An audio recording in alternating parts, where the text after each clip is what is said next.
V roce 2013 IT oddělení zařadilo do síťové infrastruktury nové datové centrum, které zvýšilo dosavadní výpočetní výkon a zároveň došlo k posílení úložné kapacity. To nám poskytuje dostatečné prostředky pro budoucí rozšiřování informačních systémů. Tento rok se nám povedlo implementovat novou verzi recepčního informačního systému firmy Laurin Elbis 4G. Bylo nutné proškolit všechny uživatele tohoto softwaru a pro tyto účely byla na kolonádě zřízena školící místnost. IT oddělení připravilo zázemí pro skupiny 10 osob, včetně lektora, které se dvoufázově každý den po dobu 14 dnů střídali. Intenzivní školení se pozitivně odrazilo na plynulém a bezproblémovém přechodu, zejména na pracovištích recepce.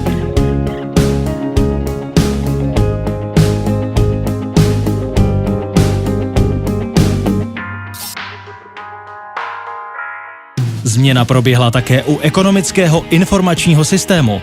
Starší K2 byl nahrazen novějším softwarem Flores. Školení opět technicky zajišťovalo IT oddělení v prostorách salonku v hotelu Kolonáda. Změna se tento rok projevila také ve způsobu zadávání a evidování uživatelských požadavků na IT oddělení. Pro tento účel byl zaveden helpdesk GLPI. Ten nyní poskytuje možnosti efektivního plánování a detailnější evidenci vzniklých problémů. Pro zkvalitnění poskytovaných IT služeb byla zavedena horká linka 8901. Dobrý den, dovolali jste se na IT podporu Bristol Group.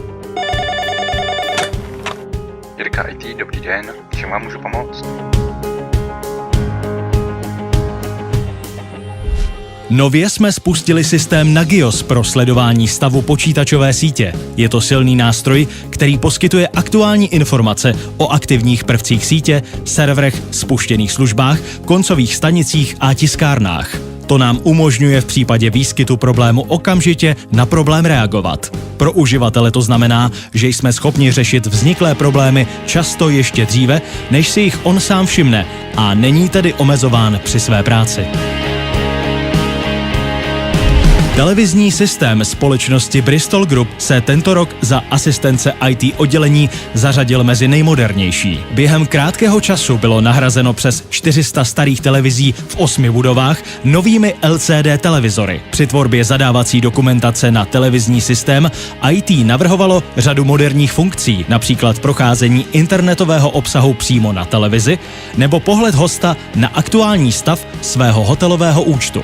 IT oddělení připravilo také celou řadu dalších zadávacích dokumentací. Byly to zejména podklady pro výběrová řízení televizního systému, dokumentace pro výběrová řízení na pokrytí společnosti Bristol Group Wi-Fi signálem a v neposlední řadě také zadávací dokumentace pro výběrové řízení na telekomunikační služby. Děkujeme všem za spolupráci v roce 2013 a přejeme šťastný a úspěšný nový rok 2014.